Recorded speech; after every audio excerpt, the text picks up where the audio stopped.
সাংসদ শতাব্দীর সামনে তৃণমূলের গোষ্ঠীদ্বন্দ্ব। সিউড়ি 2 নম্বর ব্লকের গাংটে গ্রামে এসআইআর ক্যাম্প পরিদর্শনে আসেন তিনি। সেই ক্যাম্পে স্থানীয় অঞ্চল সভাপতি বলরাম বাগদিকে প্রাধান্য দেওয়ায় এই ঘটনা।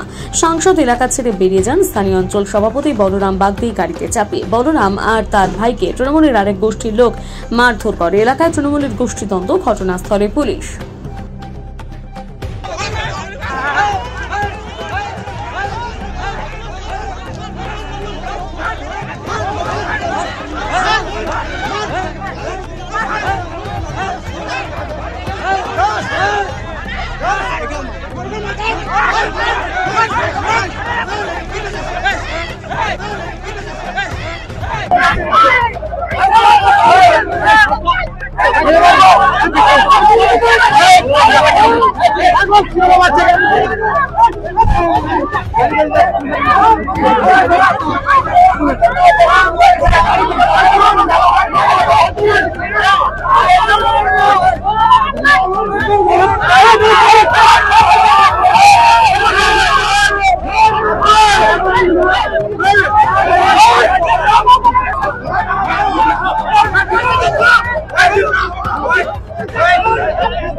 সবার কি অবস্থা, জমা পড়েছে না? এখানে যারা আছে সবাই জমা পড়ে গেছে, ফর্মগুলো ফিল আপ করেছো? এলাকার কি অবস্থা, কোথাও কম বেশি হয়েছে কিনা বা কোনো অসুবিধা আছে কিনা? 2002 এর কাগজ, অনেক কাগজের দরকার হচ্ছে, তো সেই কাগজগুলো কি সমস্যা হচ্ছে কি না হচ্ছে। এখানে আমাদের সবাই অঞ্চল প্রেসিডেন্টরা রয়েছে। বলরাম এখানকার অঞ্চল প্রেসিডেন্ট, ও আছে। এবং বলরাম আমার খুবই স্নেহের এবং কাজ খুব ভালো করে এবং সবার সঙ্গে সঠিকভাবে ইলেকশন করেছে এবং সবার সঙ্গে ভালোভাবে কাজ করেছে, সেটা আমরা জানি। আমার খালি যারা তৃণমূলে এখানে আছেন, যারা তৃণমূল মানে দলের সঙ্গে ভালোবেসে না, যারা ডেজিগনেশনে যুক্ত আছে, তাদেরকে এটুকু বলবো যে জিত বোধহয় এখানকার এখন যুব কি হয়েছে, যুব খুব ভালো জিত হয়েছে যুবর ব্লকে, খুব ভালো ওরা কাজ করে নতুন ওরা, কিন্তু প্রত্যেকের আলাদা কাজ আছে ভাগ করে দেওয়া দল থেকে। অঞ্চল প্রেসিডেন্টের কাজ অঞ্চল প্রেসিডেন্ট করবে, যুবর কাজ যুব করবে, আমি এমপির কাজ করব, যিনি এমএলএ কাজ করবে, আমরা তাকে শুধু সাহায্য করবো। তো আজকে এসআইআর যেটা হচ্ছে সেটা কি হচ্ছে, বিএলও কাজ করছে, কিন্তু বিএলওর পক্ষে এত কাজ করা সম্ভব নয়, তাই আমরা আমাদের তরফ থেকে সাহায্য করছি। সেরকম ভাবেই আমি চাই যে বলরাম এখানকার অঞ্চল প্রেসিডেন্ট, বলরাম এখানে মতো কাজ করবে, তার সঙ্গে আমরা সবাই কাজ করব। যারা যারা নতুন ক্ষমতায় আসছেন, যারা যারা পুরনো ক্ষমতায় আছেন, প্রত্যেকে থাকবে। তার কারণ দল যাকে যে ক্ষমতা দিয়েছে, যাকে যার নাম দিয়েছে, আমাকে এমপি নাম দিয়েছে, যাকে এমএলএ নাম দিয়েছে, যাকে পঞ্চায়েত প্রধান নাম দিয়েছে, যাকে যুব ব্লকের নাম দিয়েছে, যাকে অঞ্চল প্রেসিডেন্টের নাম দিয়েছে, তারা তো সেই জায়গায় আছে, সেখানে তো আমি তাকে তো অস্বীকার করতে পারি না। আমি যদি কালকে এসে বলি যে না আমি তোমায় নিয়ে কাজ করবো না, তো হবে না, কারণ ও কিন্তু ওই পোস্টে আছে, ওকে নিয়ে আমরা কাজ করব। যতক্ষণ দল যাকে যে পোস্টটা দেবে সেই কাজটা আমরা কিন্তু ততদিন তার সঙ্গে করব, কারণ সে দল তাকে নির্বাচিত করেছে, দল তাকে সেই ক্ষমতা দিয়েছে। এখানে কোনো ভুল বোঝাবুঝির জায়গা নেই।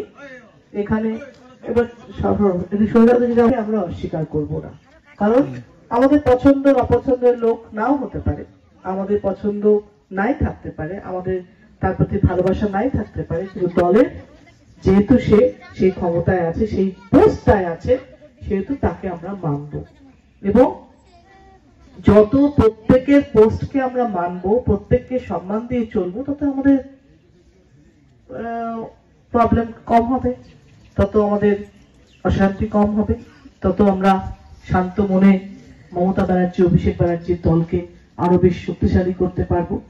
নিজেদের মধ্যে যদি অশান্তি হয়, ঘরে যদি অশান্তি হয় মানুষের, তা তো বাইরে গিয়ে শান্তি পায় না। বৌদের বলে না যে বাড়িতে শান্তি রাখো, বর তাহলে বাইরে গিয়ে কাজ করতে পারবে, তো সেরকম ঘরে শান্তি থাকে তাহলে তারা বাইরের লোকেশনে লড়তে পারবে, বিরোধীদের সঙ্গে লড়াই করতে পারবে।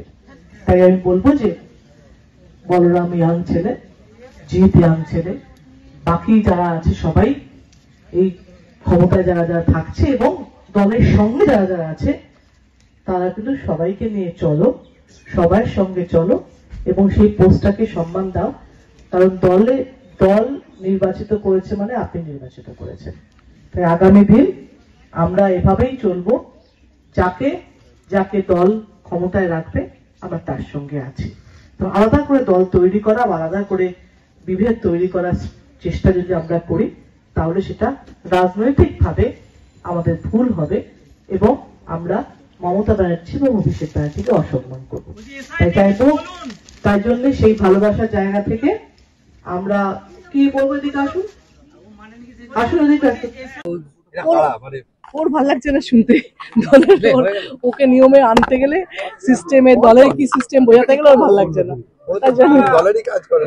কি জানি, আমি চিনি না ওকে, হয়তো দলের কাজে নিশ্চয়ই করে, তাহলে এখানে এই অব্দি পৌঁছেছে কি করে? আপনি বক্তব্য রাখার সময় হঠাৎ তো বলে উঠলো কি দলের এসআইআর নিয়ে বলুন, বললাম তো হয়ে গেল তো কথা, তো শুনলে তো। সে কি শুনলো? সে কি শুনলো তা আমার দায়? আমি তোমাদের শোনাতে পারি? তোমরা যা করো। নিশ্চয়ই দল যেভাবে দায়িত্ব দিয়ে রেখেছিল দলকে সেটা প্রমাণ করেছি নির্বাচনের ফলাফলের মধ্য দিয়ে। আগামী দিন আবারও 2026 সালে প্রমাণ করে দেবো পূর্বাঞ্চলের মানুষ আমাদের সাথে আছে। একসঙ্গে কি কাজ করবেন? অবশ্যই একসঙ্গে কাজ করবো, সভাপতিকে তো আপনি অবশ্যই ব্লক সভাপতিকে মান্যতা দিয়ে কাজ করব। সিস্টেমে আমাদের নেতা যুবরাজ অভিষেক ব্যানার্জি এবং আমাদের জননেত্রী মমতা ব্যানার্জি দাদাকে আবারও ব্লক সভাপতি পদে রেখেছেন, তাকে মান্যতা দিয়ে কাজ করাটা আমার কর্তব্যের মধ্যে পড়ে এবং সেটাই করবো। একদিন তো মান্যতা দিচ্ছিলেন না, একটা বড় পরিবারে অনেক কিছু হতে পারে, সমস্যা দাদা ভাই বাবা কাকাদের মধ্য থেকে হতেই পারে, তো সে জায়গা থেকে সেটা মিটে গেছে, উনি আর কিছু বলতে চান।